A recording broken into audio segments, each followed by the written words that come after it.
Good evening, everyone. I'm Akshay Vrat from Rao's IAS Study Circle.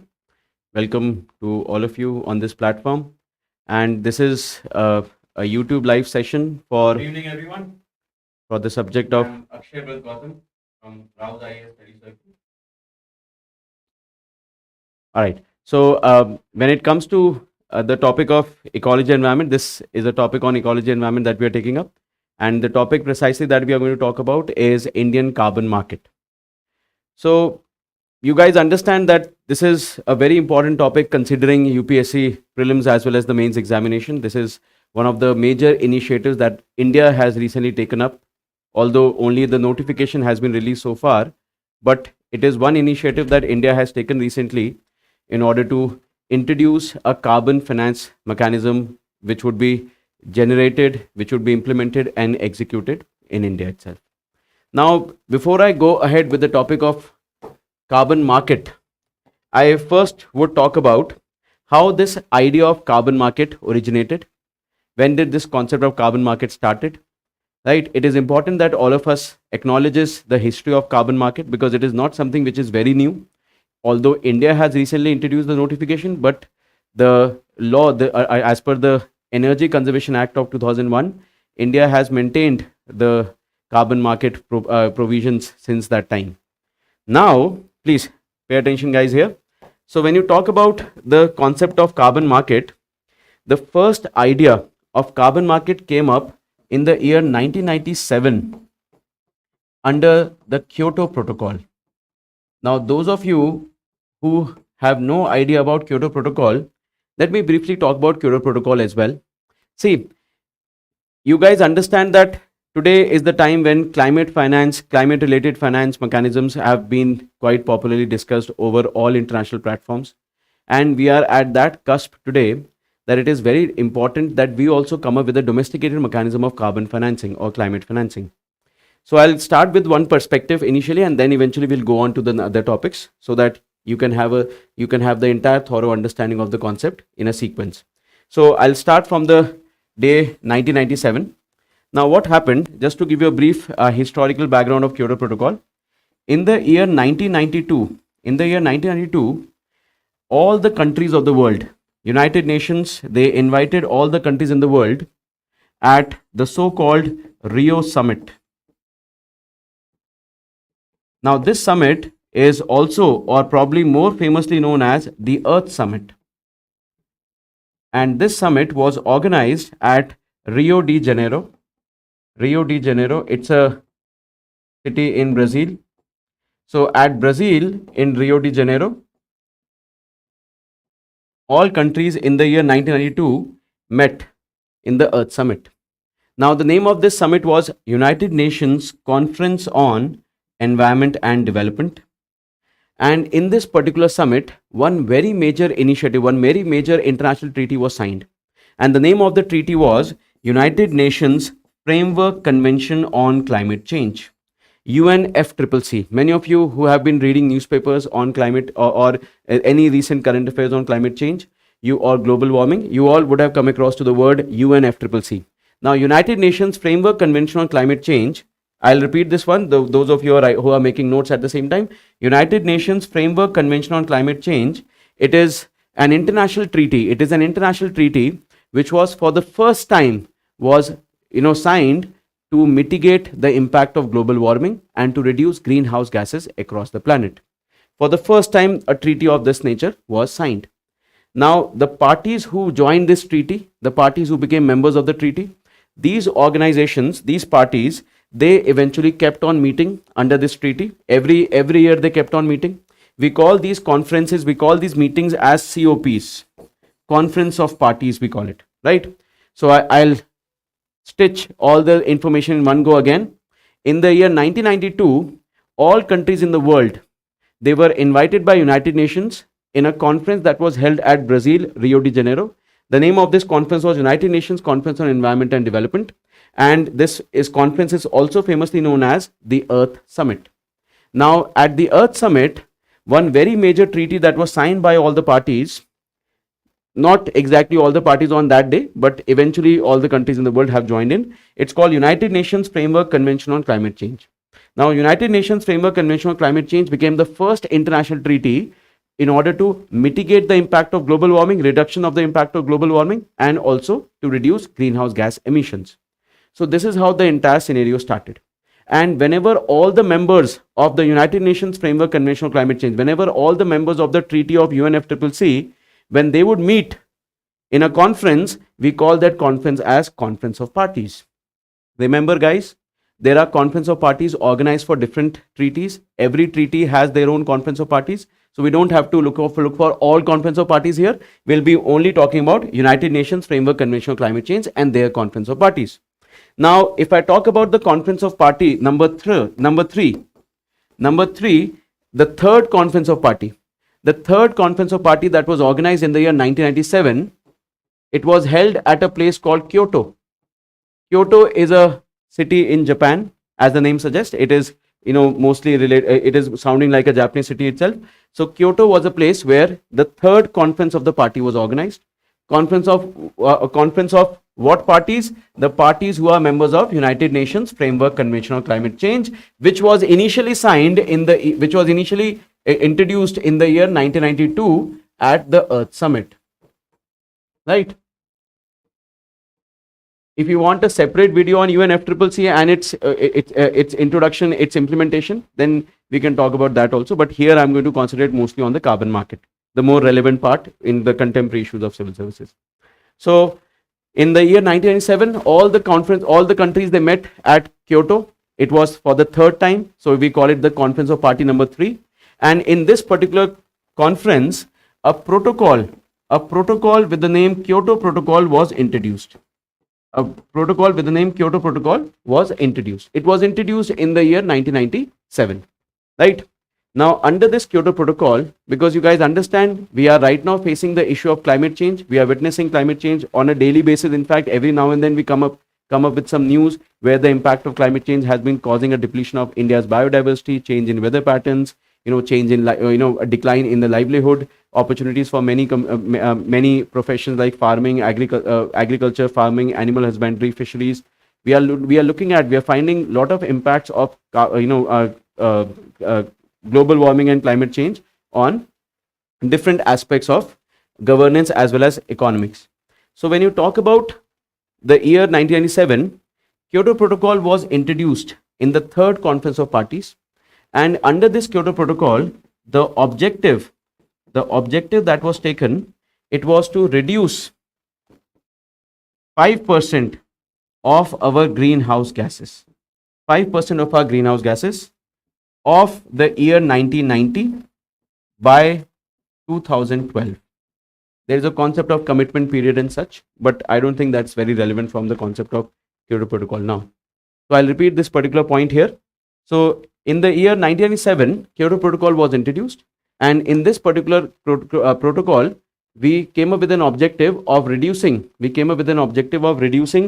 greenhouse gas emissions by 15% of 1990 levels. So whatever globally we were producing, the amount of greenhouse gases that we were producing globally in the year 1990.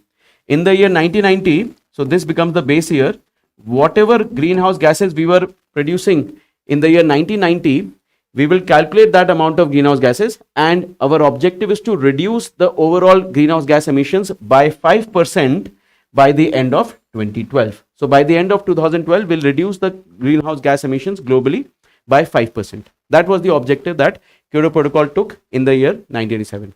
I believe all of you understand, when we talk about greenhouse gases, there are many greenhouse gases that we have around us. One very common, or probably the most common greenhouse gas that we have is carbon dioxide. Carbon dioxide is the most common greenhouse gas here.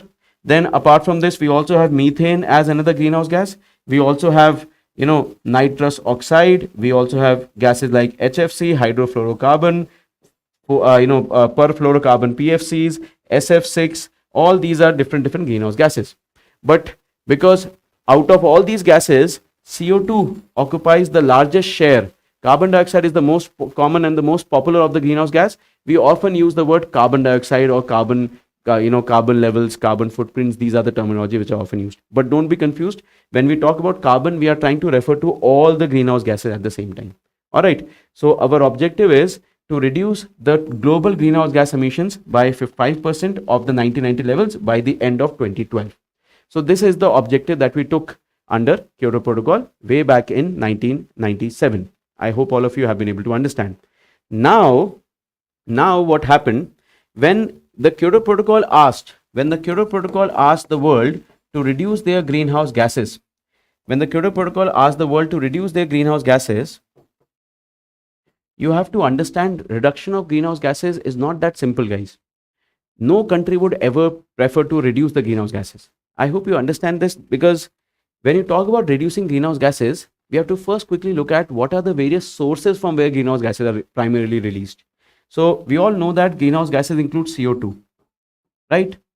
CO2 is a gas that is produced in possibly every developmental activity. You name the developmental activity and you will obviously find CO2 being released from all of these activities. Like whenever you talk about development is often synonymous to the energy consumption by the country. So whatever energy we consume, development is often seen vis-a-vis the energy consumption. So when you talk about energy consumption of the country, you know, still in India, more than 50% of our energy is being produced from coal, right? More than 50%. The number is close to 60%, but because we recently touched 40, so I believe that now the percentage might have been a little lower than 60, but it is close to 60% only. So more than 50% of all the energy that we produce in India, it is being produced from coal. And what is coal, guys? Coal is a carbon-based fuel. It's a carbon-based fuel. So whenever coal is going to be burned, it will always produce CO2. CO2 is going to be released as a natural byproduct of burning of coal. And not just coal, guys. Look at all the automobiles around us. Majority of automobiles still in the country, all the entire auto sector, it is burning carbon-based fuels, petrol, diesel, CNG, all of them are carbon-based fuels. And whenever they burn, it will again release CO2. On top of this, guys, look at all developmental activities otherwise, like cement industry. They will also produce a lot of carbon dioxide, right? Cement is normally made through, we normally take the slag of the burnt out slag from the blast furnace, that is also producing carbon dioxide. On top of this again, guys, when you talk about even agriculture, guys, agriculture also produces a lot of carbon dioxide. How? See, there are a lot of carbon being released in the production of fertilizers. Fertilizers are primarily nitrogenous compounds, but to produce those fertilizers, we use a lot of natural gas. And natural gas is nothing but a carbon-based fuel. So fertilizer industry produces a lot of carbon. When you talk about pesticides, which are being used in agriculture, pesticides are also being produced in industries, which also release a lot of carbon. And then when you talk about seed production in India today, most of the seeds that the farmers are using are hybrid seeds. They are not naturally made, right? And these kind of seeds are also being produced in factories. Large corporates are running these factories, and they are also using a lot of energy. So possibly every sector, guys, that we have on on the planet Earth, it is technically using some kind of energy resource, and that is obviously releasing a lot of carbon. So that's why we normally talk about carbon and its emissions whenever we talk about climate change. So CO2 is one such gas that we need to reduce, right? Remember, CO2 is not the only gas, guys. I'm not talking about the greenhouse gases in particular here, because our context of the discussion is slightly diverted towards carbon market only. So, but remember, CO2 is the primary. That's why we often use the word carbon footprint, carbon credits, you might have heard, mostly to, acknowledge CO2 related or other greenhouse gases as well. Now, so Kyoto Protocol asked the countries to reduce their greenhouse gases. You know the percentage, 5% we have to reduce. Now what happened?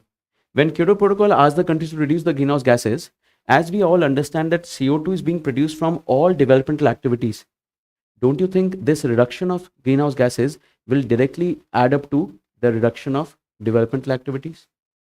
Right? Because when we talk about the reduction of CO2 levels, we are normally talking about regulating the use of carbon-based fuels. And when you're talking about carbon-based fuels, the carbon-based fuels are the primary source of CO2 emissions, but they are also helping in our growth. They are also helping in our economy to grow. So the amount of energy that India consumes will be directly reflected on the economic growth that we register. Because if our industries are consuming more energy, obviously they are producing more. Remember, guys, I'm in the year 1997, right? So I'm talking from the perspective of 1997 right now. Okay. So Kyoto Protocol, when it was introduced. So in the year 1997, the idea was that we need to reduce our greenhouse gas emissions by 5%. And of this 5%, we need to, control the carbon and other related greenhouse gases. Now my point is that when you talk about reducing the greenhouse gases are directly related to the developmental activity. So if any country would be asked to reduce their greenhouse gas emissions, they will have to compromise on their development. Don't you think so? Their developmental activities needs to be compromised because your CO2 emissions is directly proportional to the amount of energy you consume, amount of production you make. So any country that will have a tendency of reducing the carbon, CO2 emissions, they will all have to compromise on their development. They will all have to compromise on their GDP. So don't you think when Kyoto Protocol would have asked way back in the year 1997 that we need to reduce the carbon emissions, we need to reduce the CO2 emissions and greenhouse gases, we have to reduce or compromise on the developmental activity, we have to reduce or compromise on the GDP of the country. Now it is very obvious no country would ever prefer to do this. Why would any country accept lowering down their GDP, lowering down their economy just for the sake of environment? Why would any country would prefer that? So here comes the Kyoto mechanism. Here comes the idea of carbon trading, carbon market. But before I go on with carbon market, let me quickly talk about some terminologies that comes up. Like there is a term that comes up often in our discussion. It would be called carbon footprint, guys. What is carbon footprint? You guys can simply understand that carbon footprint is equal to 1 ton of CO2 or 1 ton of CO2 equivalents of greenhouse gases. 1 ton of CO2 or 1 ton equivalent of greenhouse gases. I'll make you understand in a simple way. Let's say, for example, if I start burning methane, see, methane is CH4, right? This is methane. Whenever you burn methane, you burn it with the help of oxygen, right? And when you burn it, it produces CO2 plus water plus energy, right? CO2 plus water plus energy. So what I'm trying to tell you here is that if you look at the methane burnt here, it is producing CO2. What I'm saying is that if I balance this equation, balancing of the equation is very simple, very simple. Just 1 second, I'll write it down here.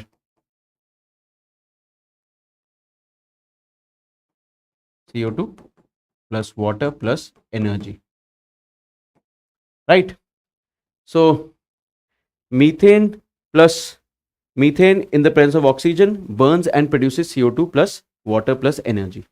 Now the point is that when you talk about these gases being released, see, if I balance this equation, balancing of the equation is, yeah, you guys have studied mathematics. In mathematics, you have to, you have this concept of LHS equals RHS. The left hand side of the arrow has to be equal to the right hand side of the arrow.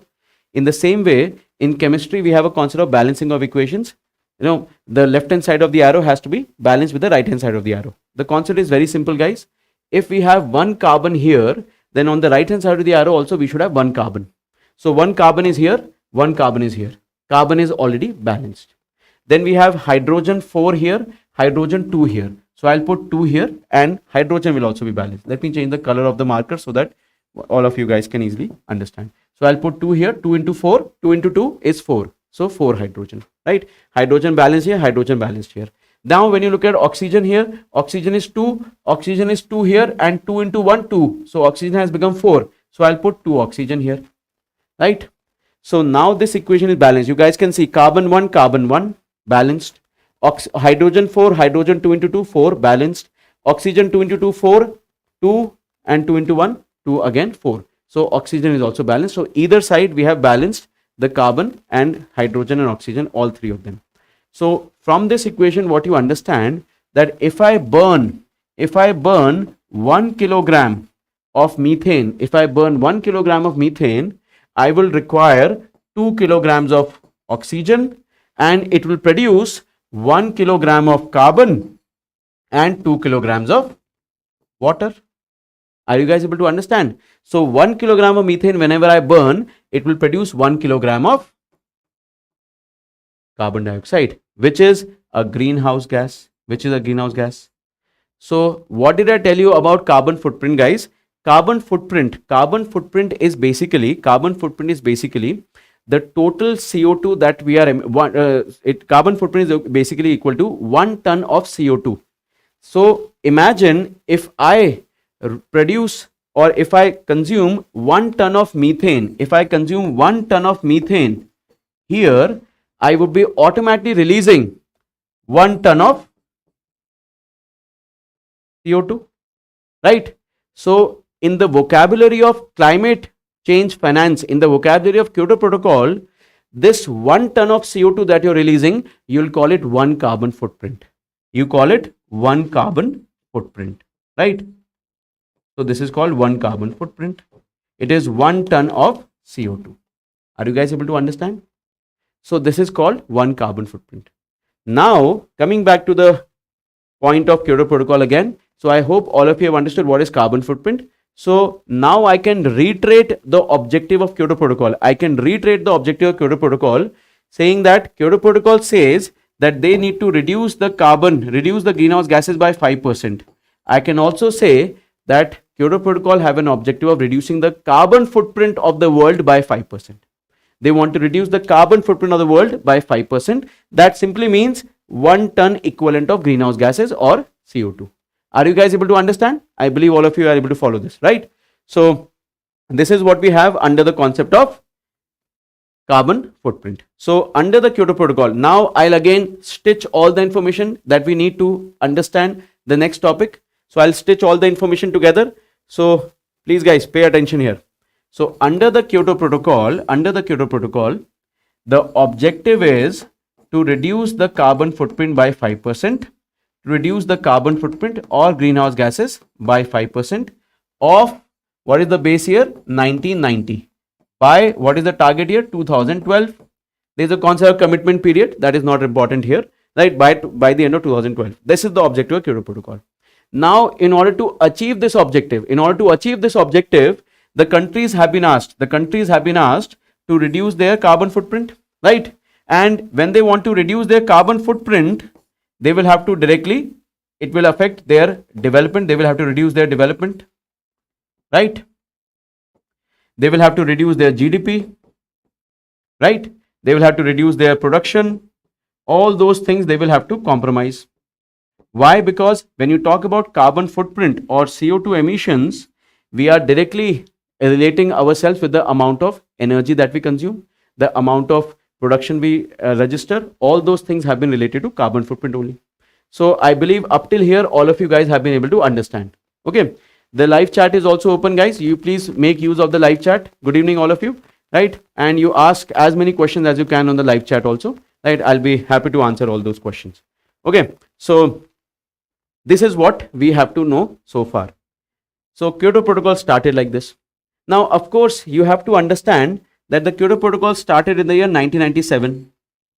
Now, in this particular year, when the protocol started, India, of course, was not seen as a very, very big player in the global carbon footprint. We were not considered as a country which was responsible for the contemporary levels of contemporary levels of climate change. We were not seen as the country responsible for the ongoing global warming way back in 1997, right? Today, of course, every country has taken the responsibility, so India too has its own responsibility.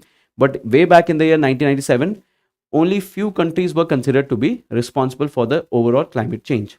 These countries under the Kyoto Protocol, they were mostly the developed countries. Or you can say the countries which are highly industrialized, right? They were highly industrialized. Okay, these countries were considered as the countries responsible, for the ongoing climate change. So technically, this objective of reducing the 5% carbon footprint was lying on these countries. Okay, now it's obvious, like I said, none of these countries would ever want to reduce their carbon footprint at the cost of reducing their development, reducing their GDP, None of these countries would ever want that. Why would Japan would want to reduce their GDP just to save the environment? Japan is already witnessing a very slow economic growth since last 30 years, right? Why would USA want to reduce their GDP just for the sake of environment? Okay, so it's obvious that when Kyoto Protocol asked these countries to reduce their carbon footprint, none of them would have agreed. And because none of them agreed, that is where Kyoto Protocol came up with an idea that we have to start development in a way so that the future generation do not replicate the same way of development. Mind my words, guys. We right now associate CO2 emissions with that of development. हम अभी CO2 emissions को we right now associate CO2 emissions with that of development, guys. This is what we do. But as per the Kyoto Protocol, the idea lies in decoupling. We have to decouple, guys. We have to decouple the scenario where CO2 emissions are reflected by your economic development. See, when you talk about the famous green technologies, like say, for example, if you go by solar energy is something that is giving you electricity, but does not release the same amount of carbon dioxide that fossil fuel releases. Of course, the production of solar energy still is debatable, but solar panels in their working life for 20-25 years, they do not release any carbon footprint. They do not release any carbon dioxide. So it's obvious that when CO2 emissions are considered, when you consider the CO2 emissions, it is obvious that these CO2 emissions right now they reflect your development. But the future should not be like this. In future, we have to make sure that our CO2 emissions should not be reflection of our developmental activity. We have to decouple CO2 and development activity. The world should keep developing, the country should keep developing without releasing CO2. So this became one of the major objectives of global climate change mitigation initiative, that we have to decouple the CO2 emissions or the use of fossil fuels with that of development. I believe all of you guys are able to follow. Because without doing this, we can never assume, without doing this, we can never expect the world to reduce its carbon footprint and do not compromise on development. So Kyoto Protocol, in order to help the developed countries develop, keep continuing development, but still manage to reduce their carbon footprint. To enable this particular thought, they introduced the famous carbon market. So let us start with the concept of carbon market now. I hope the background situation, the background scenario is clear to all of you. I'll again reiterate the entire fact in one go. See, Kyoto Protocol started in the year 1997, have an objective of reducing the carbon footprint by 5% of 1990 levels, right? Of 1990 levels. And when you talk about reducing greenhouse gases or carbon footprint, I'm using the two terms interchangeably, guys, right? Greenhouse gases or carbon footprint. Now, of reducing the greenhouse gas and carbon footprint by 5%, Kyoto Protocol, that's the objective. Now, Kyoto Protocol has an opinion that we need to reduce the carbon footprint. So, we have to make sure that reduction of carbon footprint does not associate with reduction in development, right? Reduction in development. It should not associate with reduction in GDP. It should not associate with reduction with production. So we have to make sure that the world keep reducing the carbon footprint. The world keep reducing the carbon footprint, and at the same time they also keep developing. At the same time they also keep developing, and that is the main objective which has given birth to the global or the carbon market. The world should reduce the carbon footprint, the world should reduce the greenhouse gases, and development should not be compromised. So now let us go ahead and see how the global carbon market really works. So under the Kyoto Protocol of 1990, under the Kyoto Protocol of 1997, the concept of international emission trading was introduced.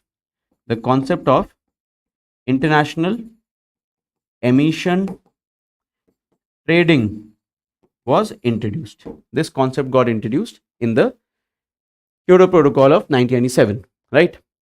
Now, under this international emission trading, what is the concept?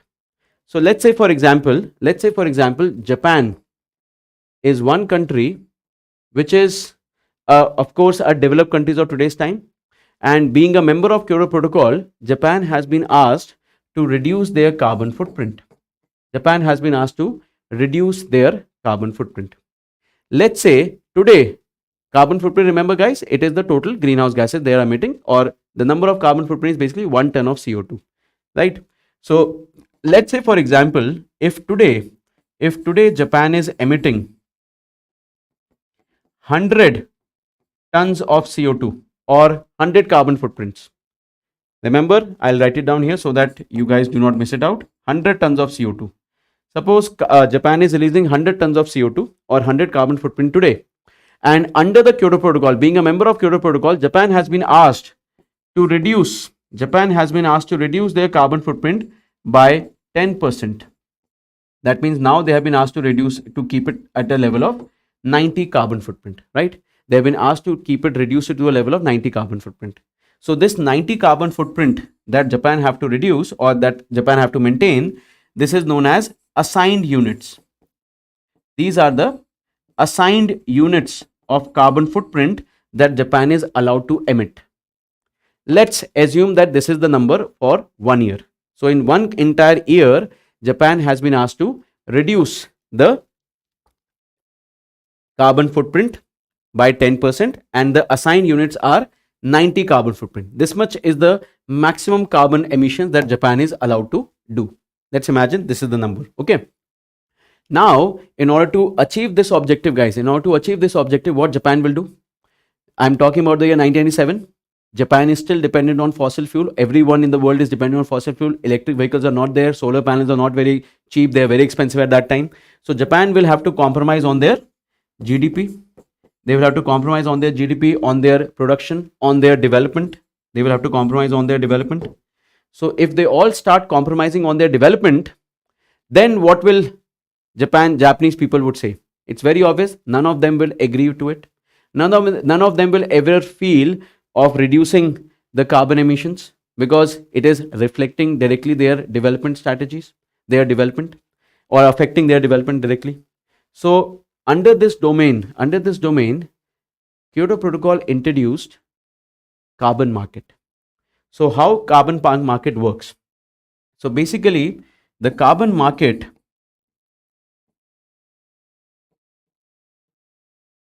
or you can say emission trading system, ETS. How this concept works in principle, let's say for example, Japan has a company, Toyota. All of you know, Japan has a company called Toyota, right? Or let's take a more common name in India. Let's take the company Suzuki. Japan have this very famous company Suzuki, right? And because Japan is a member of Kyoto Protocol, let's say Japan has been asked to reduce the carbon footprint by 10 carbon footprint kam karna hai unko. They have to reduce 10 tons of CO2 emissions, right? Let's say every year. So Japan ask all the different companies that they have, that you all have to comply. Japan will ask, Toyota to comply. Japan will ask their power generation sector to comply. They will ask their auto sector to comply. So let's take that Suzuki, out of all these companies, have been asked to reduce by 5 carbon footprint. So out of the total margin that Japan has to achieve, Suzuki have been asked to reduce it by 5 carbon footprint. Now what Suzuki will do there? Now what they can do? They can reduce their carbon footprint by changing the technology, right? They can change the entire technology. They can introduce more electric vehicles. They can introduce more biofuel driven vehicles. They can convert their entire power generation of their manufacturing plants into solar energy. Likewise, they can take initiatives. But don't you think by changing the technology, by taking any of these measures, it will increase the costing of production? The costing of production in Suzuki will increase. Right? And if the costing of the production of cars have increased, it's very obvious Suzuki would not want that, because now the end consumer will find the cars of Suzuki very expensive. So what Suzuki will do in order to achieve the reduction of 5 carbon footprint without compromising on the cost. What Suzuki will do? Suzuki can simply buy carbon credits. They can buy carbon credits from some emission. They can buy carbon credits from some international emission trading markets. From some international emission trading markets. I'll explain how this works. So let's suppose Suzuki has been asked to reduce their carbon footprint by 5 carbon footprints, and Suzuki does not have any viable option of implementing any change in technology, implementing any reduction in costing, any reduction in overall manufacturing cost of the plant in Japan. So what Suzuki can do to satisfy the Japanese obligation, to satisfy the government obligation of reducing 5 carbon footprint, Suzuki will invest some money in some other country. Let's say, for example, that these countries are, it could be anywhere. Let's say this country is a European country, right? It's a European country, right? So they invest somewhere in the European Union, and in European Union, let's say, there is a project coming up in European Union for implementing solar panels, or let's say a project is coming up for increasing the forest cover, or a project is coming up to set up a biogas plant, bioethanol plant. All these initiatives, solar panel, bioethanol plant, they all will qualify as green projects, right? Green projects, or I can call them emission reducing projects. I can call them emission reducing projects also, right? They are green projects, or we can call them emission reduction projects, right? So these projects that are going to come up in European Union, suppose Suzuki finds that there is a project in Europe coming up which is going to reduce the carbon emissions of Europe. But if they become an investor in that project, they would be, see, European countries will also be looking for money. How will they implement such an initiative? By costing on their own development. So they will also be ready to accept money. So what happens if Europe, let's say, have come up with a project in which they will be reducing 5 carbon footprint from the air. They will be reducing 5 tons of CO2 from the air. So what Suzuki will do? Suzuki will simply invest in this project. They will simply invest in this project, and when they do this investment, of course the money has come from Suzuki. What in European Union will do? European Union will transfer the equivalent amount of carbon footprint that Suzuki's investment have eliminated in Europe. See, remember, this project is a reduction project. So this project is going to reduce the carbon footprint in Europe. So this project could be on solar energy, this project could be on wind energy, this project could be on afforestation activities, this project could be on any such activity that will reduce or remove the emissions of carbon dioxide or tons of CO2 or carbon footprint in Europe. So when Suzuki will invest in this project, Suzuki has diverted money to some market, and that market will fund projects on green development. So the market will eventually transfer the Suzuki's investment. They will convert that Suzuki investment and they'll put that money into the project, and they will give something known as carbon credits. They will provide carbon credits to Suzuki. I'll again put this in a simple perspective, guys. Let's say, for example, Suzuki has some bulk money which they do not want to invest in their own country because there is no viability of putting that money in Japan, because there is no demand of vehicles in Japan. Let's say Japan is a developed country. So Suzuki, what they decide, in order to reduce the carbon footprint of 5 carbon footprint, they decide to put this money in some international carbon market. Now, international carbon market are being set up by different countries. Those countries which are under the obligation of reducing carbon footprint, like European Union is under an obligation. They have been one of the long-term polluters, long-term emitters of carbon dioxide. So they have an obligation of reducing the carbon footprint. So European countries comes up with a plan that we have a lot of companies in Europe, and all these companies are working on introducing green projects, but there is no investor for these companies. So European Union wants money. Suzuki do not have money, but they do not want to invest money in their own country. So what they can do, they can exchange the investment of Suzuki. So Suzuki can put all their money into into European Union, and European Union, for that money that they have put, they can issue carbon credits to Suzuki. Now what is carbon credit, guys? What are carbon credits? Carbon credits, guys, they are tradable. Carbon credits are tradable permits. Carbon credits are tradable permits that are tradable permits means you can trade them, and permits means they give you some kind of permission. So carbon credits are tradable permits that allows a bearer to emit 1 ton of CO2. That allows a bearer to emit 1 ton of CO2.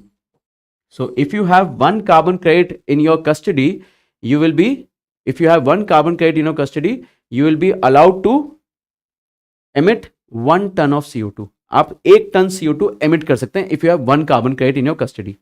So let's say, for example, Suzuki has put that money in the carbon market of Europe. They have put that money in the carbon market of Europe. Now this money will be going into some kind of green projects in Europe, and because this money has been put under green projects, Suzuki become eligible to get some carbon credits in return. They will get some carbon credits in return, and this carbon credits, when they will get in return, these carbon credits will be equivalent to the amount of carbon footprint that they have reduced in Europe. So let's say in Europe, because of Suzuki's investment, 5 carbon footprint worth of carbon emissions have been reduced. 5 carbon footprint worth of greenhouse gases have been reduced just because of the investment made by Suzuki. So Suzuki is going to get 5 carbon credits in return. Suzuki is going to get 5 carbon credits in return. And what is one carbon credit, guys?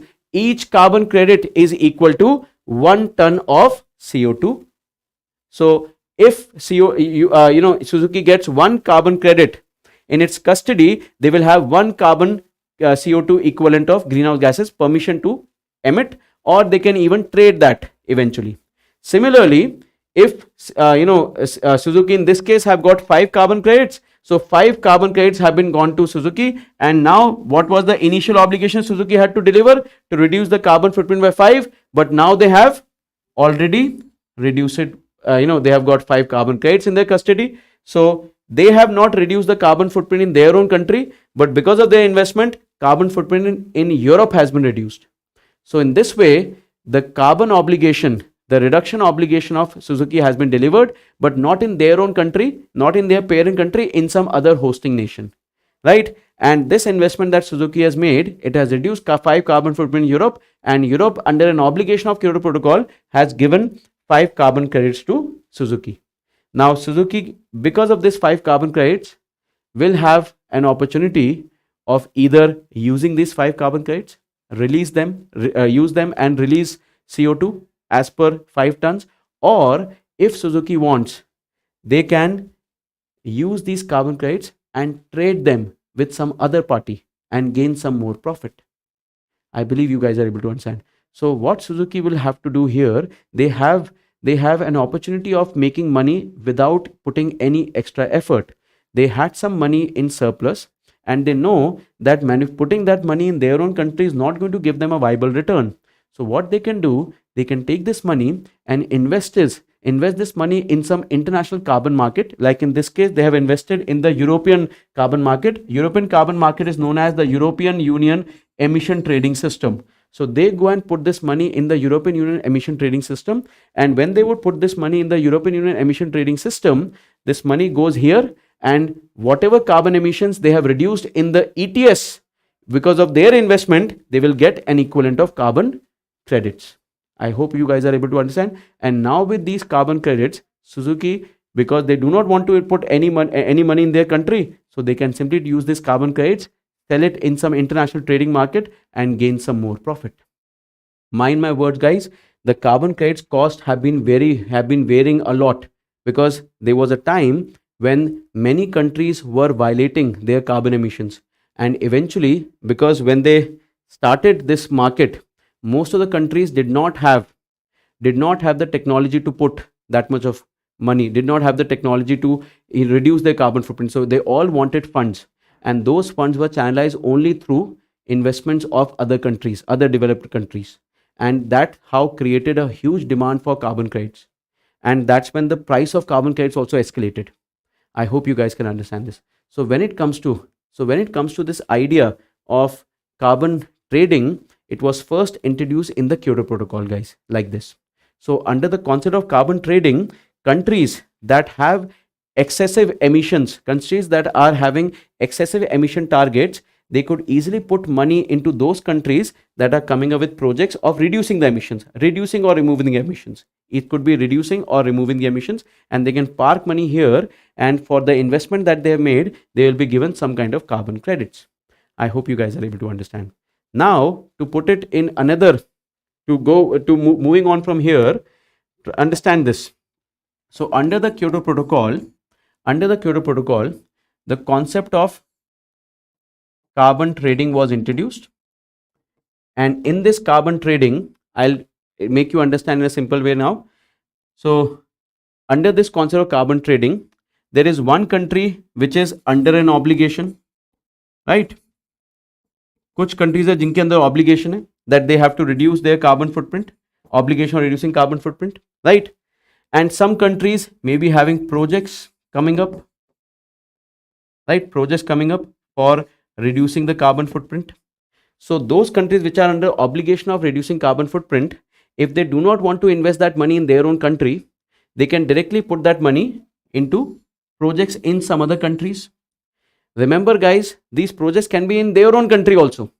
Japan can themselves come up with such projects where government of Japan can also come up with a project of reducing emissions. Like say for example, if government of Japan comes up with a plan of putting 25% of all their energy through solar panels, Suzuki, Toyota, all these companies can also put money there and can fund all their obligations in the form of investments and can earn carbon credits. I hope you guys are able to understand. So any project can be invested, and in this way, once they make an investment in such projects, they'll be reducing carbon footprint somewhere, and with this, they'll be able to earn some carbon credits. But remember guys, under the Kyoto Protocol, only countries which were having an obligation of reducing the carbon credits, they were the primary movers. They were the primary countries which were investing money. The countries which were under the obligation of reducing carbon credits, they were the primary movers, right, of putting money, right? I hope you guys understand. So countries are there which have an excessive target, and countries are there which are coming with projects, right? So money can be easily placed from countries of excessive target with that of countries with green projects coming up. I hope all of you are able to understand. So this is how the concept of carbon trading was initially started. Now how this concept of carbon credit became popular. So let me talk about carbon credit here. So carbon credit, mind my words guys, it is just a general term. Carbon credit is just a general term used in carbon trading, right? Although one carbon credit is equivalent to one carbon footprint. One carbon credit is equal to one carbon footprint. There is also a term used for this. There are terms used like removal units. Removal unit is also same as carbon credit guys. It is also equal to one carbon footprint. Whenever you remove one carbon footprint, it's called removal unit. It is also same as carbon credit. There is also a term often comes up, certified emission reduction units. So these are reduction units guys. They are also equal to one carbon footprint. So that is also one and the same thing. And there is also a term used called reduction units. Just reduction units. That is also equal to one carbon footprint. Okay. So one carbon credit will mean all these things. So suppose if there is a project that has been introduced to just remove the carbon footprint from the air. So every one single unit of carbon footprint that you will remove, you will earn one carbon credit. Suppose if there is a project which is meant for reducing the carbon emissions by 1 unit, whenever you reduce the emissions by 1 ton of CO2, you will earn 1 carbon credit. And similarly, when you reduce it, otherwise also, you will earn 1 carbon credit. Now, these are the different names that have come up in Kyoto Protocol. Actually, Kyoto Protocol have many more features, guys, which I'm not pointing out. Like there's a separate mechanism under Kyoto Protocol called Clean Development Mechanism. There's a mechanism called Joint Implementation. So likewise, they have different names coming up from those mechanisms. But mind my words, any of them simply means 1 carbon credits only. There's literally no difference. So if I put it in a simple form, it is simply meaning that all those countries which were under an obligation of reducing carbon footprint, they can easily put money under in some other countries to earn carbon credits. But the money has to be put only on green projects. The projects have also been specified under the Kyoto Protocol that the project should be related to reducing emissions in energy, reducing emissions in sustainable building, sustainable buildings, reducing emissions through afforestation, organic farming, agriculture, and all these things. So such kind of areas have been identified, and whenever a country would come up with those projects, they will be reducing carbon footprint in their own country, and when they reduce the carbon footprint in their own country, they'll be eligible to earn 1 carbon credit. I hope all of you guys are able to understand. Now this entire carbon credit scenario, guys, this entire scenario of carbon credit, it is regulated by certain bodies. Under the Kyoto Protocol, it was expected that various countries which were under obligation, like developed countries of that time, they have to maintain some national registry. They will have to maintain some national registry to make sure that whatever money is coming to their country under this kind of carbon market investments, it should be applied, it should be put in the purpose of carbon reduction only. And this money has to be going into such projects only, and to ensure that these projects are implemented and the required number of carbon credits have been issued, there should be a national registry maintained in every country. Now this registry is maintained as per the obligation that the country has. Like say for example, if there is a country, Australia, again a developed country, if Australia is having an obligation of reducing their carbon footprint, let's say by 10, so Australia will maintain a national inventory of 10 carbon footprint, where they will have to make sure that whatever carbon footprint they need to reduce, these carbon credits has to be generated, so that they are reducing the carbon footprint by the same units. So 90% तक वो achieve करना होता है. I hope you are able to understand. So this is how the entire registration system, the entire issuance of carbon credits work. I hope all of you guys have been able to understand so far. Now, any questions if you guys have, I'll repeat. Any questions if you have, please make sure that you keep writing it on the chat. Any questions where you feel which you are not able to understand, please keep writing it on the chat. So this is how the concept of carbon credit comes. Now, again, a quick recap of all the things. So Kyoto Protocol introduced obligations, right? So first objective is reducing by 5%. Kyoto Protocol objective is to reduce it by 5%, right? Developed countries, they were mostly asked, developed nations were asked to reduce. So what developed nations had to do? They will have to reduce the carbon footprint, right? And in order to reduce the carbon footprint, they will have to either remove carbon footprint or they could reduce carbon footprint, right? So whenever they reduce 1 ton of CO2, we call it equal as 1 carbon credit. They generate 1 carbon credit. So reducing 1 ton of CO2 will help them generate 1 carbon credit. Reducing 1 ton of CO2 will help them generate 1 carbon credit. Developed countries have been asked. So whatever the objective, so let's take example of again the same country, Australia का example ले लेते हैं. So let's suppose Australia is a country which has been asked to reduce the carbon footprint by 10. They have been asked to reduce the carbon footprint by 10. So Australia will have to make sure that they put enough projects in their country which can help them generate 10 carbon credits, and they can generate them by either removing or reducing the 10 carbon credits, right? Reducing the 10 carbon footprint. And in order to channelize funds for generating those carbon credits, they can use the international carbon market or international carbon market or the international emission trading market. International emission trading market, right? They can make use of this market, and with this they can easily transfer funds. They can get funds internationally from any players, and they can invest in their country, reduce the carbon footprint. I believe all of you guys are able to understand. So this is a simple mechanism how Kyoto Protocol says that Australia can still maintain reducing their carbon footprint, can still generate a lot of funds from international investors with the help of the mechanism that they started. I hope you're able to understand. The benefit for the investor is that they will be getting some the carbon credits that Australia will be able to earn, they can sell them. They can sell them to those investors. Investors will be able to channelize the funds, and they'll have carbon credits for themselves. I hope you guys are able to understand. So this is how the mechanism of Kyoto Protocol is going to function. So this is how we started the concept of international emission trading system. Now, you know what? In the year 2005, the world's first emission trading system was started. It was started by European Union.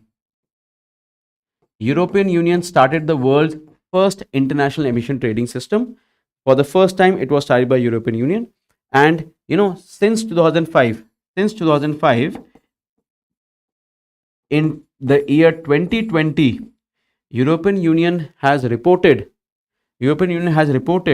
that their carbon footprint have been reduced by almost 41%. Their carbon footprint have been reduced by almost 41%. That means they have been able to reduce the carbon dioxide equivalents of 41% of the total emission that they were making, and with the help of these carbon market. So this market becomes a very interesting mechanism of generating revenues, generating investments for implementing emission reducing projects in your own country. I believe all of you guys are able to understand. So this becomes an interesting mechanism of investing money into green projects, and these projects will be reducing emissions across the planet Earth. I hope you guys are able to understand. So this has been the story so far on Kyoto Protocol. Now I'll jump forward, guys. And this is where I'll tell you about the current situation. Now, Kyoto Protocol is something that came up in the year 1997. It eventually ended. The Kyoto Protocol commitment period ended in 2020. So in the current scenario, we don't really need to know Kyoto Protocol in that much of nitty-gritty. But it is important for us to acknowledge the Paris Agreement now. So in the year 2015, under the United Nations Framework Convention on Climate Change, 21st COP, Conference of Party, was being organized. And this 21st Conference of Party was organized at Paris. I hope you guys can remember when we started the class, I explained to you what was COP and such. So 21st time, all the countries of UNFCCC met at Paris, guys. And in this particular Paris summit, a new strategy for climate change mitigation was identified. A new strategy of climate change mitigation was identified in the year 2015. Now, under the Paris Agreement, see, you have to acknowledge a fact, guys. If you talk about climate change, guys, if you talk about global warming, it is important that we have to ensure that our future development has to be free. Our future has to be free of CO2 emissions, or I can say free of carbon footprint. We have to make sure that we do not add unnecessary carbon into the atmosphere. We do not make the earth more and more, warmer because of our anthropogenic release of greenhouse gases. So we have to reduce the greenhouse gases. We have to reduce the carbon footprint. right? So Paris Agreement has come up with an objective. Paris Agreement came up with an objective of net zero carbon emission. They came up with an objective of net zero carbon.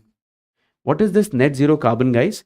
Net zero carbon means that if there is a country which is having developmental activities being performed and they release CO2 into the atmosphere, then they make sure that whatever CO2 they are adding due to anthropogenic activity. See, CO2 is being produced from natural activities also. Plants naturally also undergo respiration. Animals, humans, they naturally also undergoing respiration, that is adding CO2. CO2 is being also added from your natural wetlands, from your natural, and all kinds of natural resources. They may be releasing CO2. There may be some sources of geothermal energy that may also be releasing CO2. Volcanic eruptions also releases CO2. So CO2 is being produced naturally also. But the problem is not this natural CO2. The problem is basically the extra CO2 that our activities add. So anthropogenic emissions, if we can ensure that whatever anthropogenic emissions we are releasing into the atmosphere, we take precautionary measures so that we are able to capture all the anthropogenic emissions, right? And ensure that there is a complete zero additions from our activities into the nature, zero additions of carbon dioxide from our activities, then this type of mechanism is known as net zero carbon emissions. So Paris Agreement came up with an objective that we have to reach to a world of net zero carbon emissions.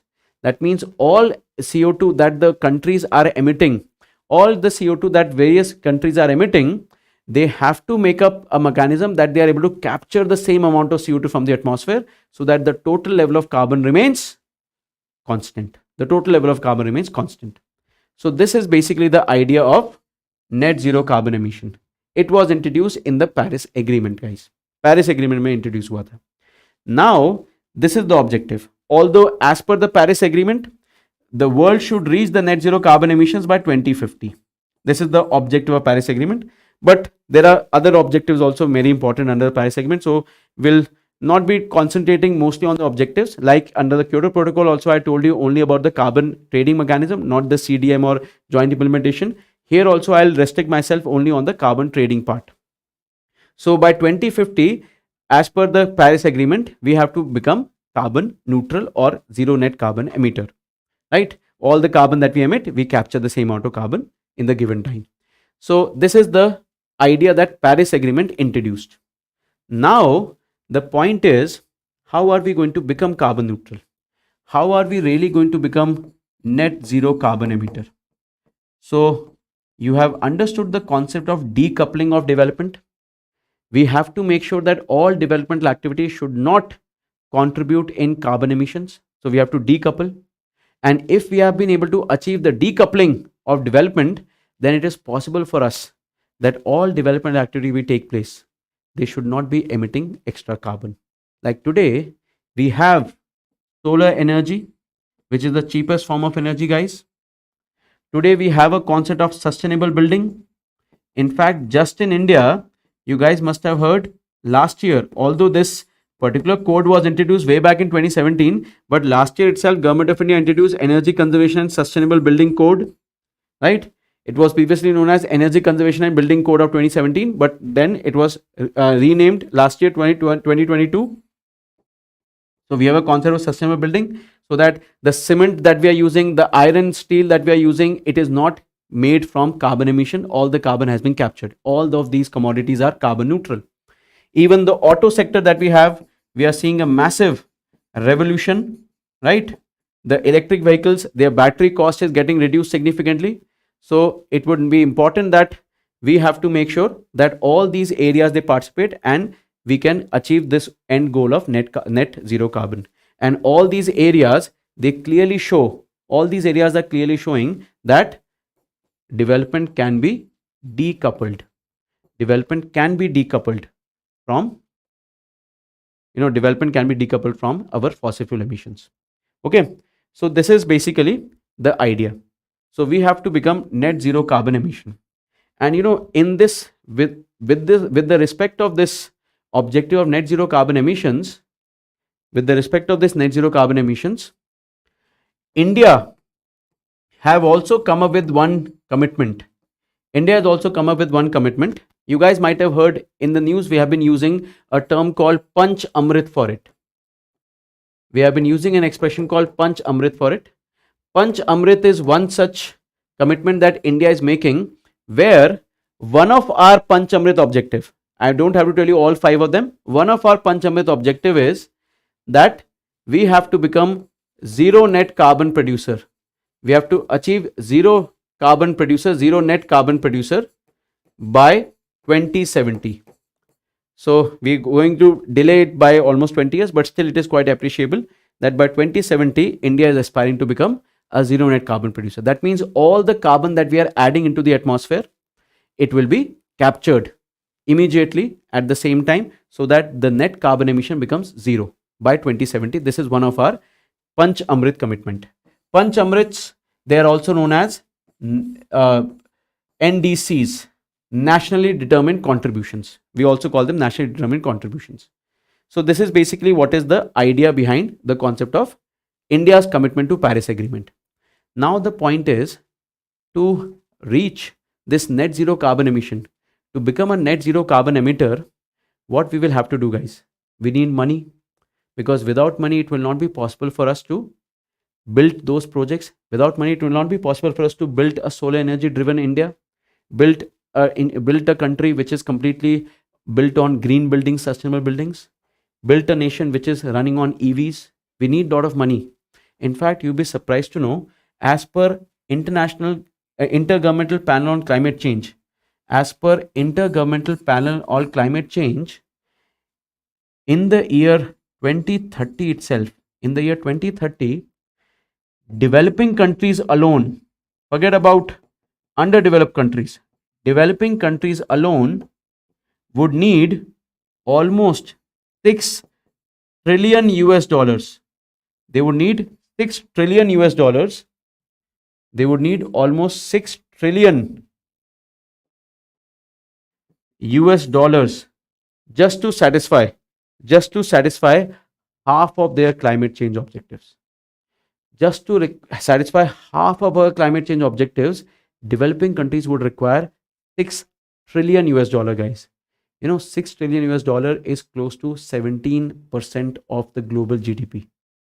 17% of global GDP would be required only by the developing countries to achieve half of their objectives of becoming net zero carbon emitter.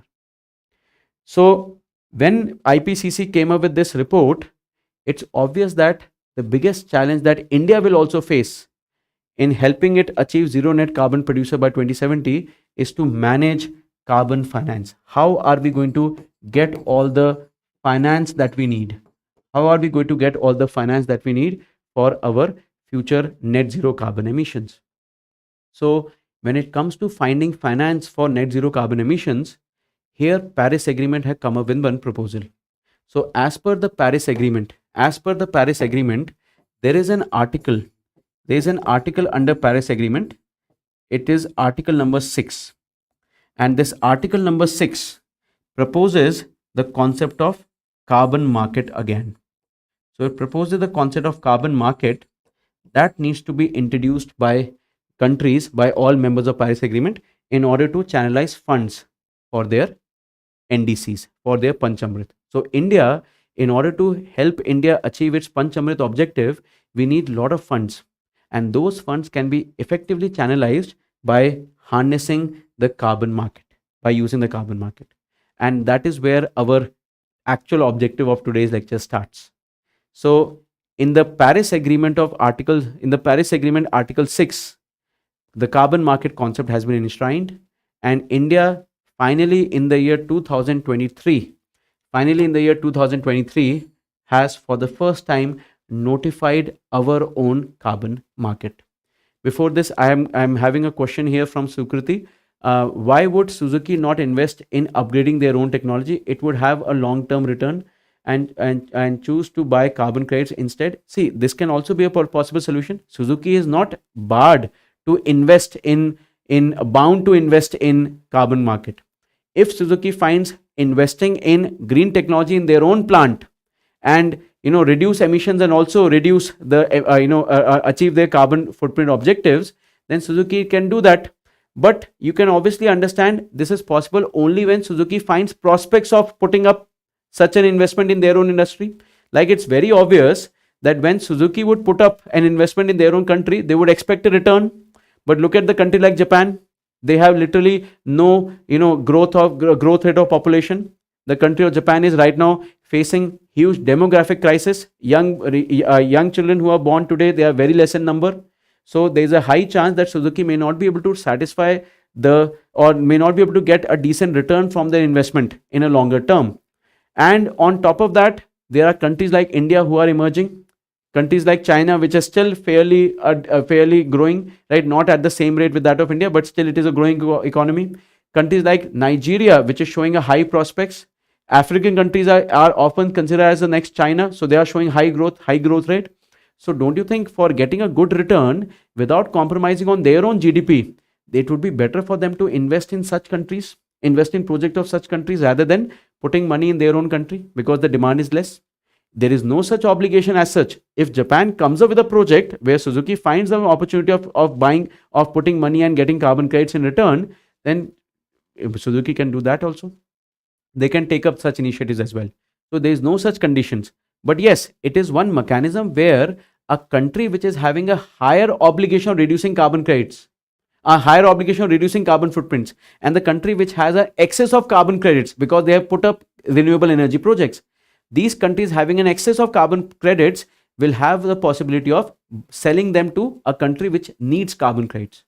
So if Suzuki is able to put up, let's say, an afforestation plant, and by putting an afforestation plant, Suzuki has bought a land and they have started doing regenerative forest there. And when they regenerate a forest, they'll of course be earning carbon credits in that case. And when they earn carbon credits by putting up such removal or reduction projects, those carbon credits Suzuki can also sell. So if they find this as an opportunity of good investment, then they can obviously do that. I hope, Sukriti, you are able to understand.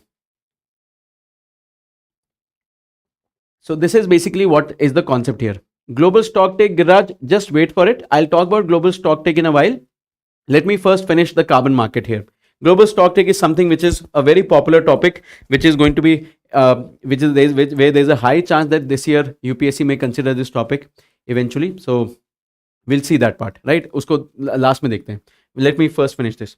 So like I was saying about Paris Agreement, that Paris Agreement is basically having an objective of reducing, of becoming zero net carbon producer, where India has put up an objective that by 2070, we will become a zero net carbon producer. And in order to channelize funds for this objective, India has finally come up with its own carbon trading market. Mind my words, guys, before India, European Union is the first one that has introduced. In fact, African Union has also introduced. In fact, Chinese emission trading system got introduced very recently in 2021, and this is right now the world's largest.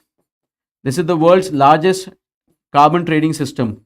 That means they have the highest number of carbon credits that are being bought and sold in China, right? Maximum number of projects have been coming up here, and they are also buying and selling maximum number of carbon credits. In fact, USA, the state of California in USA also have a carbon trading system. Only the state of California has it, right? So they have got a carbon trading system there. So India has also come up with its own carbon market notification. So in the month of June 2023,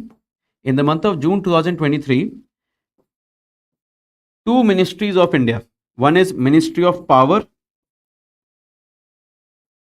and the other one is Ministry of Environment, Forest and Climate Change. These two ministries, they came up with two notifications. One notification was from Ministry of Power. It was a notification for the carbon credit trading system.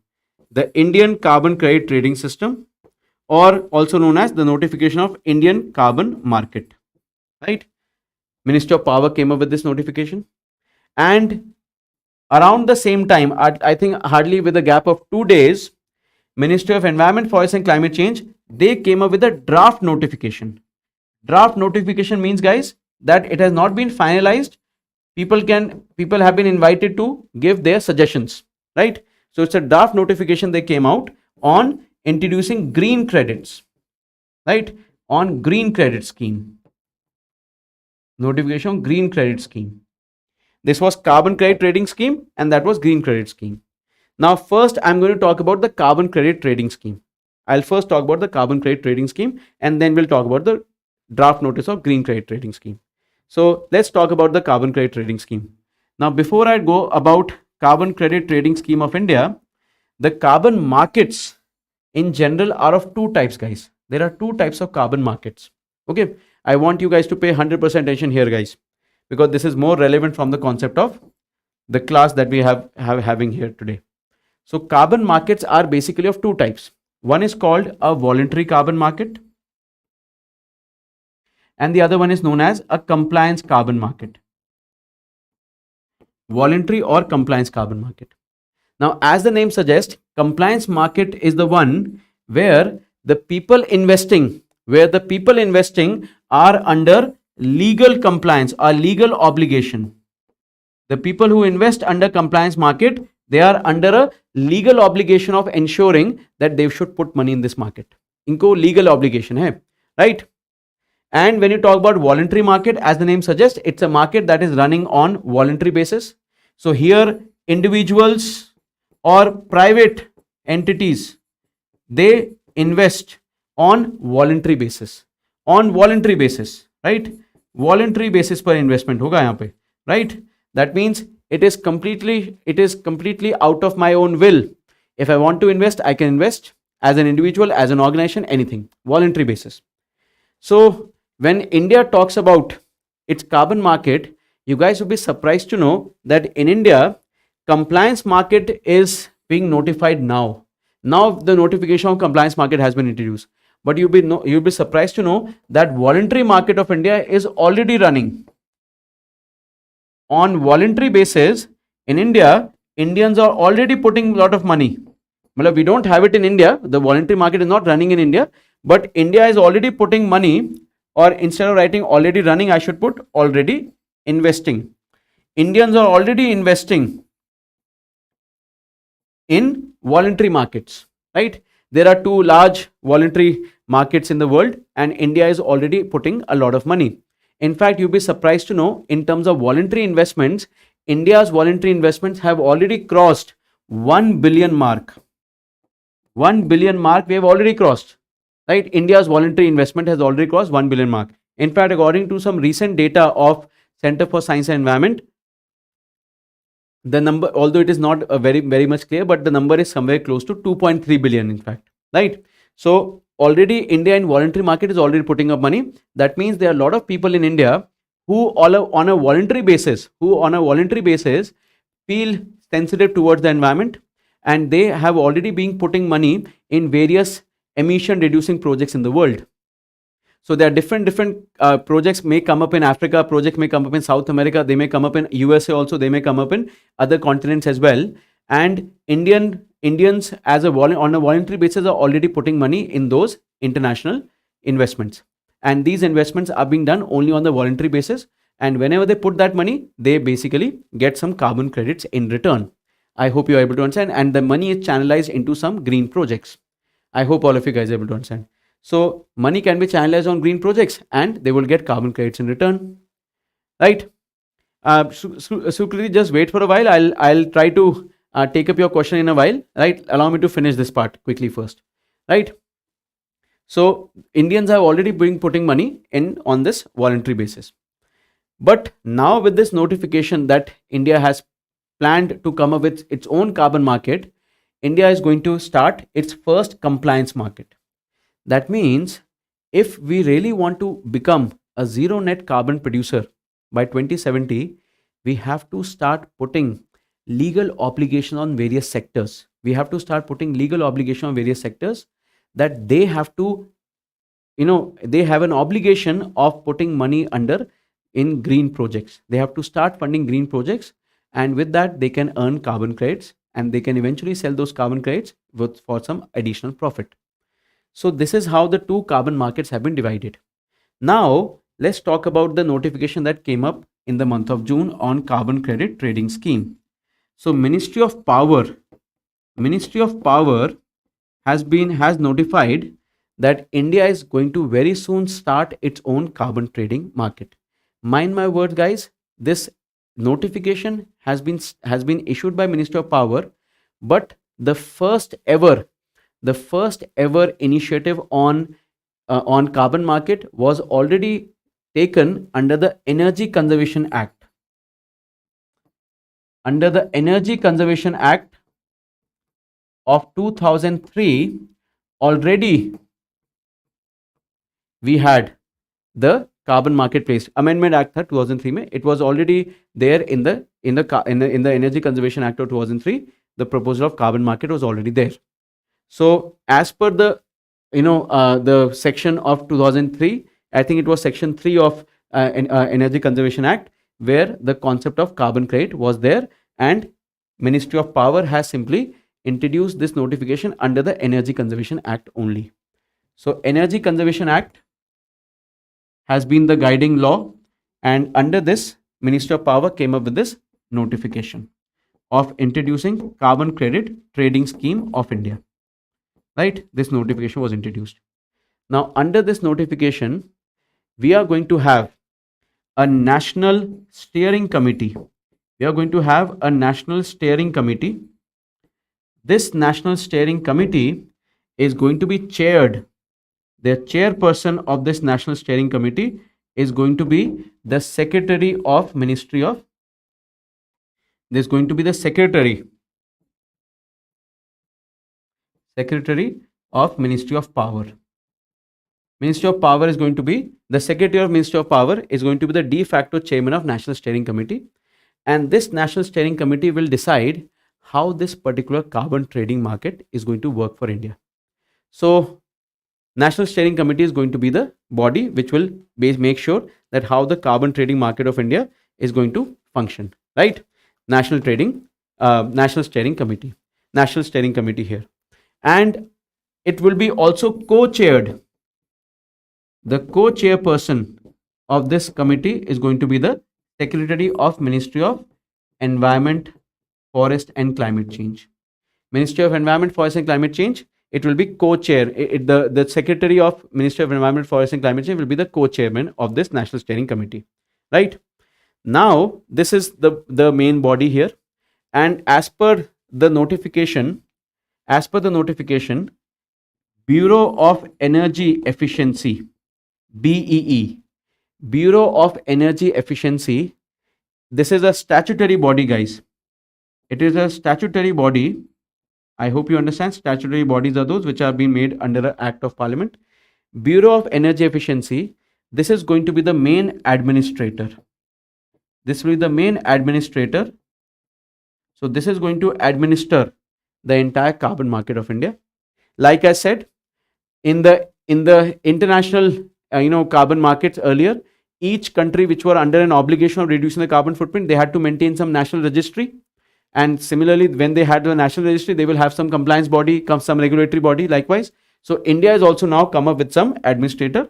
This is going to be the main body that will be defining, making the entire plan for carbon market, and this is going to be main administrator. And this body is also going to issue carbon credits. They are the ones who will issue carbon credits. Remember, these kind of things can be asked, that the main issuing body of carbon credits, which one of them are there. So remember, BE is going to be the main body to issue carbon credits, right?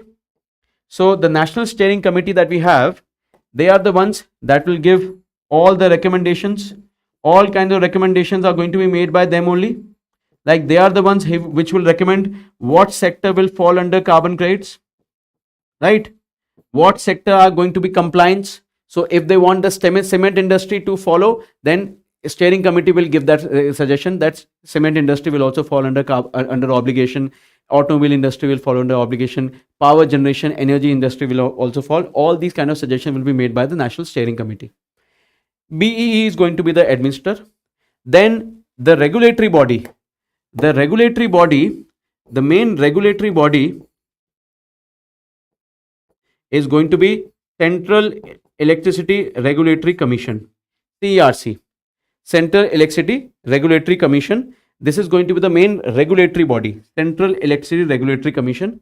They will be the main regulatory body for all these kinds of carbon market. So regulatory work of the carbon market will be done by CERC. They will be regulating the entire market. The issuance of carbon credits and the entire log of carbon credits buying and selling will be administered by BEE. And there is one more organization involved here, that is, as per the notification, it is the organization that will maintain the registry of carbon credits. It's called the Grid Controller of India. The Grid Controller of India, they'll be maintaining the meta registry of carbon credits. They'll be maintaining the meta registry of carbon credits. So they'll be keeping all the logs of transaction, the registry of carbon credits, that this particular project will release this much of carbon credits. So if you are putting up a project on regeneration of forest, this much of carbon credits you will be getting. And once any such carbon credits are being issued, it is the meta registry that will maintain how many carbon credits have been given to you, how many carbon credits have been given to different projects. Are you guys able to understand? Likewise, they will maintain the registry. The issuance will be done by BEE. I hope you guys are able to understand. There are 4 bodies involved under the notification. One is,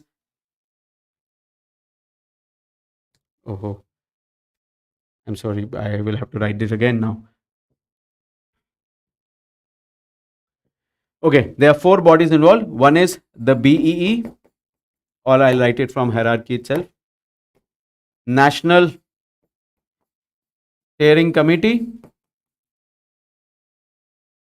right? They are the main body to organize everything. They are going to be the main recommending body here. Second is CERC. They are going to regulate the carbon market of India. Third is Bureau of Energy Efficiency. They are going to the main administer. They will administer the entire functioning. They will make sure that all the functionings have been taking place rightly, and they will also be responsible for the issuance of carbon credits. And the 4th body in this is Grid Controller of India. Grid Controller of India, and this body is going to be responsible for maintaining the registry of carbon credits in India. I hope you are able to understand. So let us take one example so that you can follow that how this entire procedure will work. So let's suppose India starts with its compliance market, although it is expected that India would start its market by 2025. 2025 तक India का market start हो जाएगा, right? Notification has been introduced in 2023, in June 2023, and the market is expected to start by 2025. So let's suppose India starts its compliance market in the year 2025. And let's say, for example, some company, let's say Reliance. Reliance is a company involved into energy sector, right? Although they do many business, but energy sector is still one of the major businesses. So Reliance, let's suppose, falls under a compliance by the Indian government, and they ask Reliance that this much of carbon credits you have to, this much of carbon footprint they have to reduce. So let's suppose Reliance have been asked to reduce 100 carbon footprint, right? 100 carbon footprint of carbon emission Reliance have been asked to reduce. So what Reliance can do, they can either start their own initiative of reducing the carbon footprints, right? Okay, they start reducing the carbon footprints them by themselves. They can do that. Or what they can do, they can put some money in the compliance market. They can put money in the compliance market. So let's say, for example, there is a separate organization. In fact, there is a private company called EKI Solutions, which is India's largest, organization. It's a listed company in the Bombay Stock Exchange, and they have been doing maximum of the investments in carbon credits and carbon credits generating projects. So let's say, for example, there is a company, let's call it company XYZ, and this company is involved in, let's suppose, putting up solar panels. Let's say it is involved in putting up solar panels. So Reliance comes up with an idea that if I want to reduce, 100 carbon footprint, what I can do, I can simply invest money into the compliance market. the compliance market will forward this money into the green sector, and the companies like XYZ will get all the funding they require for their own solar panel projects. And in this way, the energy sector will get reformed and more solar panels will come up. And Reliance, by putting this money, will get some carbon credits, which Reliance can eventually use for selling it to some other countries, some other market, not only in India, even outside India they can sell. But otherwise, in India right now, they can sell it later on and gain some more profits by doing this. So in this way, this entire compliance market will work. But remember, guys, voluntary market is already working, guys. Voluntary market of carbon credits, it's already functioning. Voluntary market is already functioning. So the compliance market will be only those who will be trading on compliance basis. But say, for example, if you also want to participate, you can simply buy carbon credits from the voluntary market and fund project from there. So there may be a possibility that people can earn or can get investments not only from the compliance market but also from the voluntary market. And it is obvious that if the voluntary market, which works on private basis, if they are giving less money for carbon credits, you can divert the carbon credits and put it on the compliance market. So Reliance, what they can do, they can earn carbon credits they can buy carbon credits from the voluntary market, and if they find it a profitable deal, they can even sell those carbon credits in the compliance market. In this way, they can obviously channelize more and more funds for green projects. I'll repeat it with the context here. See, we have got compliance market under which Government of India is going to ask some sectors to mandatorily put money into the carbon market or to mandatorily reduce their carbon footprint. I'll take the example of Reliance, that if Reliance have been asked to reduce their carbon footprint for 100 carbon footprint, they can put that money into the compliance market and fund projects otherwise in India which are meant to reduce the 100 carbon footprint. And Reliance can easily get 100 carbon credits. And now Reliance have an opportunity of either using these carbon credits to release carbon emissions, or they can use these carbon credits to simply sell it in whichever market they are getting a better price. So they can sell it in either of the market, and in this way, eventually, they can also gain some profits. On the other hand, people who are there in the voluntary market, they can buy carbon credits from the voluntary market and channelize them in the compliance market also, if they are getting a better return in compliance market. So by doing this, both the markets will eventually reach to the same price bracket of carbon credits. And then whether you put your money in voluntary market or compliance market, both the markets will touch the same carbon credit price. And in this way, the money can be channelized for green projects in either way, from voluntary or from compliance basis. I hope you guys are able to understand. This is the first part of the notification that was introduced in June 2023. Anshay has asked a question. What are the two largest storage areas of carbon? Storage areas of carbon, Anshay, technically, if you talk about the largest sink of carbon, number one is oceans. Oceans have been storing the highest amount of carbon, right? But these are natural sinks for carbon. So if anyone takes up an activity of putting carbon back into the oceans, we call it oceanic sequestration. Those kind of projects will also be meant for capturing carbon and storing it in the oceans. That is the largest reservoir of carbon. And the next largest reservoir of carbon is the soil, or you can say the terrestrial carbon. Soil has been storing the lot of carbon. It is the second largest reservoir of carbon, expected to be storing almost 10 to 15% of the carbon, right? But I don't see that very much relatable to this. So this is how the compliance market is supposed to work. I hope you guys are able to get it. This is the first notification that Government of India has introduced. And with this compliance market, now companies will be under obligation in India to put money for, energy or emission reducing projects or removal projects. I hope all of you guys are able to understand. So this is the compliance market system of India. And once the compliance market starts, the voluntary market will also follow. Like I said, the prices will eventually reach at parity with each other, and the voluntary market will also follow. But you also have to understand, guys, the objective of this market is to ensure that we are able to reduce the carbon footprint of the country, right? Objective of the market is not to make carbon credit as a new exchange commodity. It is to reduce the carbon footprint. So we have to make sure that the registry and the administrator for the market have to work constantly to make sure that whenever India achieves reduction of its carbon footprint and reaches closer and closer to carbon neutrality, we have to keep eliminating carbon footprint from the market. We have to keep keep buying the carbon credits back, so that the market maintains the right amount of carbon credits, and also it also registers the right amount of carbon reduction. I hope you guys are able to understand. So we have to keep maintaining the carbon market like this. Similarly, now comes the second. So this is the first part of the argument on how the green carbon credit trading system scheme is going to function. Now comes the second part of the notification. The second notification that came up, it was on the second notification that came up in the same month, June 2023.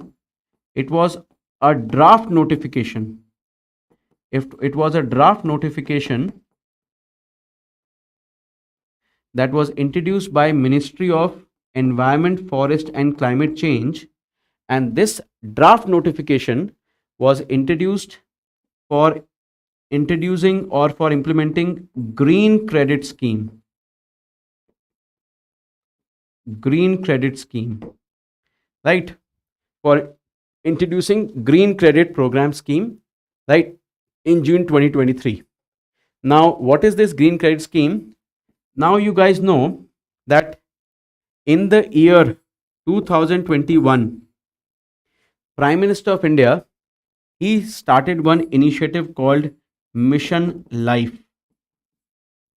Mission Life, right? Life here stands for Lifestyle for Environment. Officially on 15th of August 2022, Mission Life was officially started in India. India became the first country where we started the Mission Life. And under this Mission Life, there has been a project called Pro Planet People. There has been a project called Pro Planet People. And this Pro Planet People initiative that we took under Mission Life, the objective of this Mission Life is to promote a lifestyle which is conducive for environmental sustainability. To promote a kind, it's called Mission Lifestyle for Environment. Life stands for Lifestyle for Environment. And the objective here is to promote a kind of lifestyle that is conducive for the environment. That means we should promote those kind of lifestyle practices which are sustainable, which are causing less damage to the environment. It talks about entire environment, guys, not just carbon emissions. It talks about entire environment, like means reducing waste, building sustainable houses, reducing carbon footprint, more afforestation, reducing pollutions of agricultural soil, waste management, right, water management, all these kind of things. So Mission Life is related to that.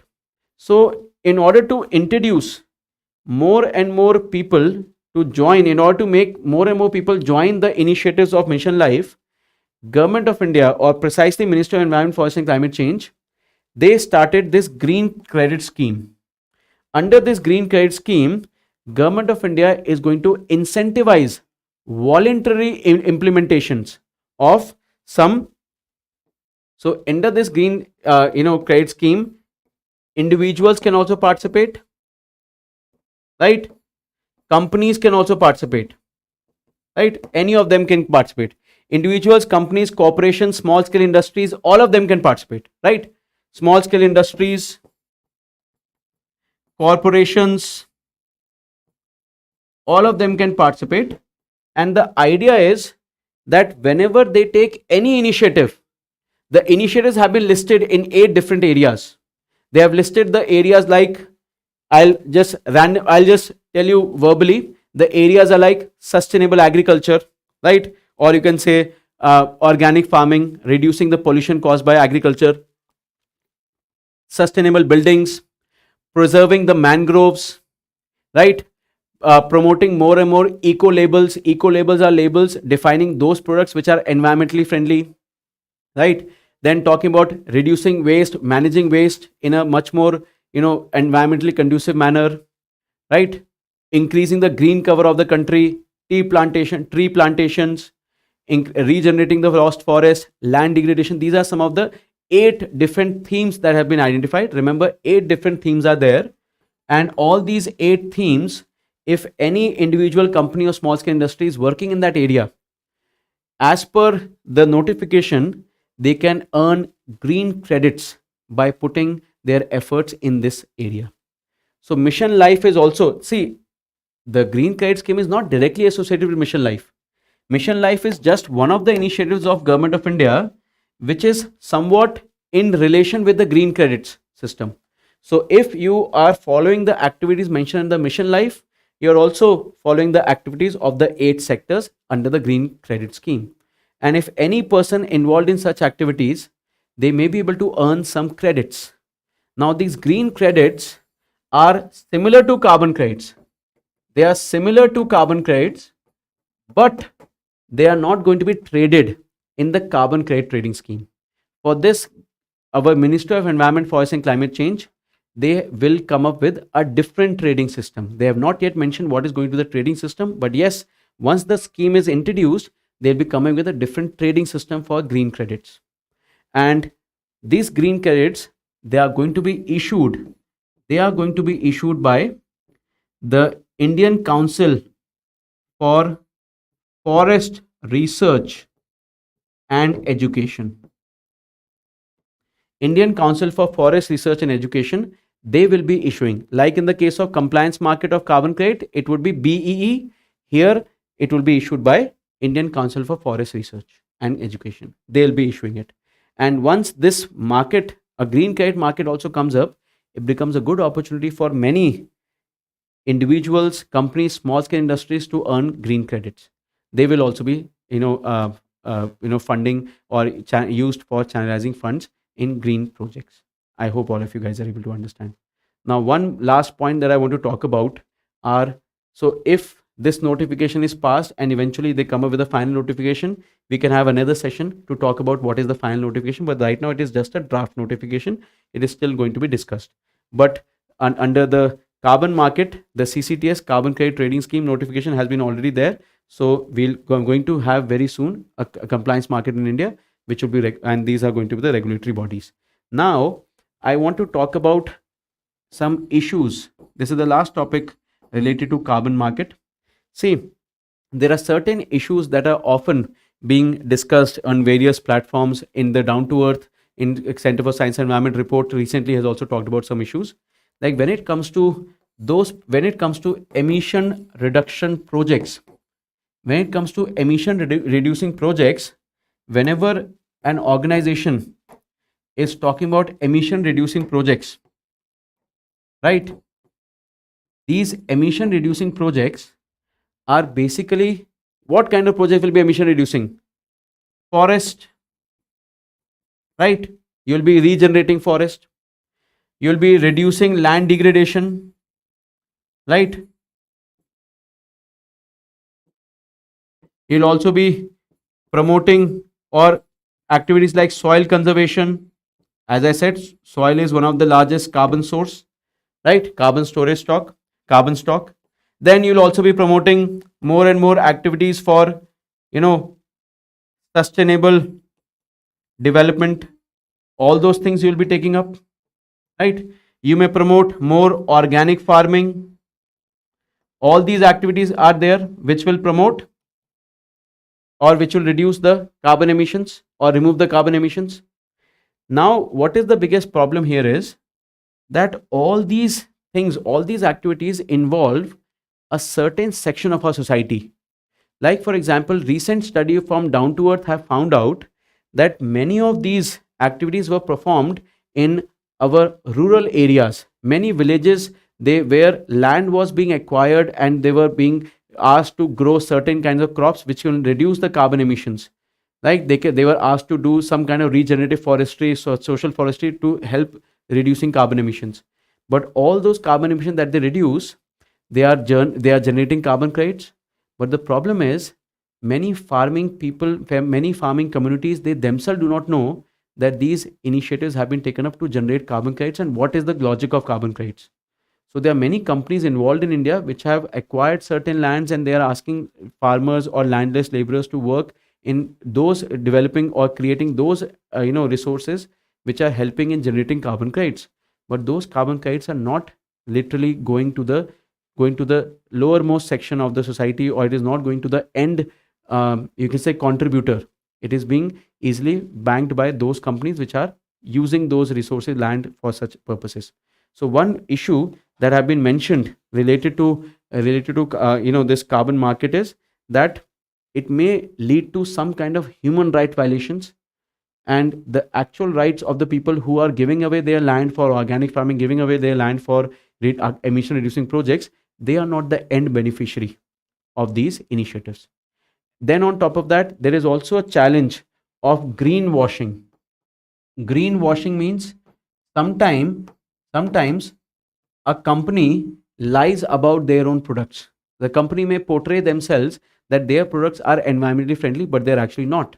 So they simply use a green color on their packaging, stating that they are environment friendly, but they are not. Those kind of companies will still continue to keep releasing CO2 and such, and their products may still be popular, and their reductions will not be registered anywhere. Rather than that, they will simply be putting money in the carbon market without compromising on their own product quality, without being sensitive toward the environment at all. Greenwashing, we call it.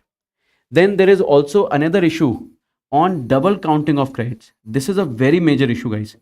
Double counting of credit is a very big issue, and this is where this global stock take also comes up. Double counting of credit. Double counting of credit is something which is where, suppose if a carbon credit has been a carbon footprint has been reduced somewhere and it has generated a carbon credit, then how is this carbon credit is going to be utilized? There may be a possibility that somebody simply sells that carbon credit and eventually funds another project and to buy additional carbon credits. So double counting of carbon credits can be there, especially when there is carbon credits buying and selling being done between two countries. So if one country starts buying carbon credits in some other country and then eventually starts reducing, or if suppose one country sells carbon credits to some other country, then the destination country where the investment has come, their carbon footprint has reduced. But how much of the carbon footprint has been reduced from the investment, and how much carbon credits will have to be issued to the other country? In this way, the double counting of credits should not be there, because right now, so far, we did not have any globally standardized system to measure carbon credits, emissions and reduction in either countries. That's why double counting of carbon credits were always a problem. Now there is a hope with global stocktake that we may be able to eliminate it. So these are some of the issues which are there related to carbon market, and with these issues in place, or if these issues being tackled efficiently, we can effectively help achieve the Panchamrit objective of zero net carbon emitter by 2070 for India. I hope you guys have been able to understand. I'll do a quick recap of everything that I covered with you today, so that you guys can once again keep a rough idea about all the things that has happened in today's class. So I started the lecture talking about Kyoto Protocol, from where the carbon credit scheme for the first time was started.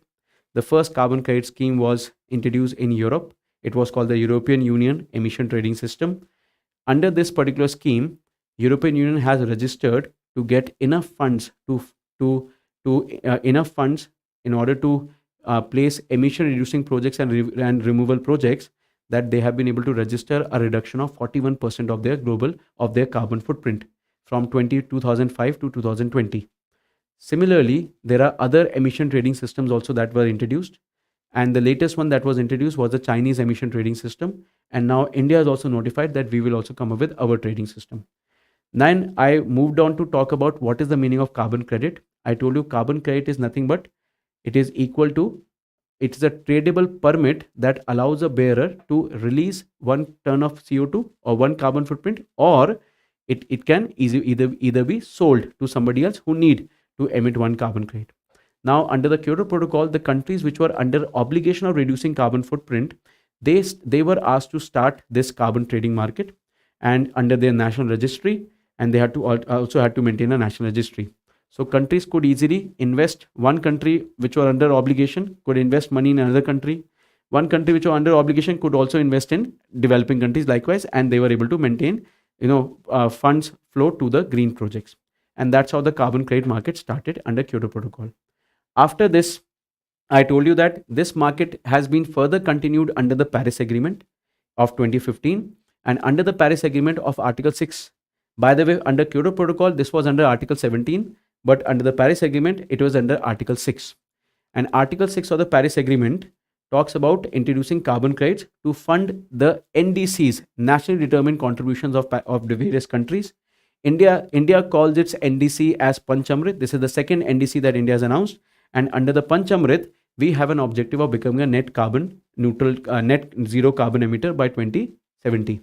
So in order to fund these projects of becoming net zero carbon emitter, India has planned to introduce its carbon market.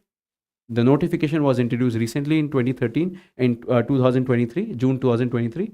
And under this notification, we have basically introduced two notifications. One is for carbon credit trading scheme, which will be regulated by CERC, Central Electricity Regulatory Commission, and it will be administered by BEE, Bureau of Energy Efficiency. Whereas we have also introduced another notification.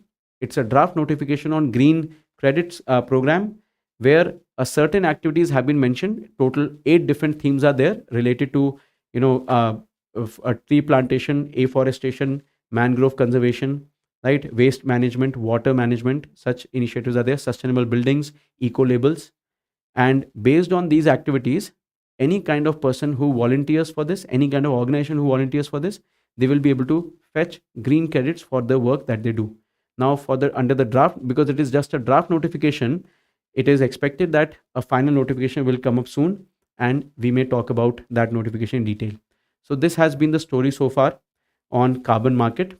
Now, I would like to take one question that Giriraj has asked about what is global stock take. Now, global stock take has been again part of the Paris Agreement. It was the Article 14 of the Paris Agreement. And this is basically based on the assessment of the carbon stock, which different countries have been maintaining. So like every country has given up their commitments, their contribution that they're ready to make in becoming carbon neutral by 2050 or 2070 for India for that matter. So how these NDCs, how are these different initiatives that the countries are taking, how are we going to assess them? So countries have been asked to come up with their assessment system, and global stock take is going to be a global assessment for all the contribution that the countries have made. So whether the initiatives taken by the countries, is it really helping reducing carbon footprint, or the initiatives, they need to be revised? What are the lacunas? All these things are going to be provided under the global stock take. So global stock take is going to be the world's first ever assessment of the contributions made by countries under the Paris Agreement. It was expected to start from 2023, which is where in the 28th Conference of Party that is going to be held this year in Dubai in UAE, we are going to see the world's first global stock take. All countries have been asked to provide their commitments, their status of commitments, right? A lot of data from drones, satellites have been taken. And with this, we'll be able to get the insight that where all the various countries stand in terms of reducing their carbon footprint and achieving the net goal of Paris Agreement. That is what global stock take is. And global stock take is expected to be repeated every 5 years. So after 2023, in the year 2028, we'll again see countries contributing and acknowledging whatever contribution they have been able to do. So this has been everything under the topic of Indian carbon market, guys. The session went on for a longer period than what I anticipated, right? I hope you guys were able to understand. Please make sure that you ask more questions here. I will be looking at the comments eventually, and wherever we can improve further, please let us know. All right, guys. Thank you.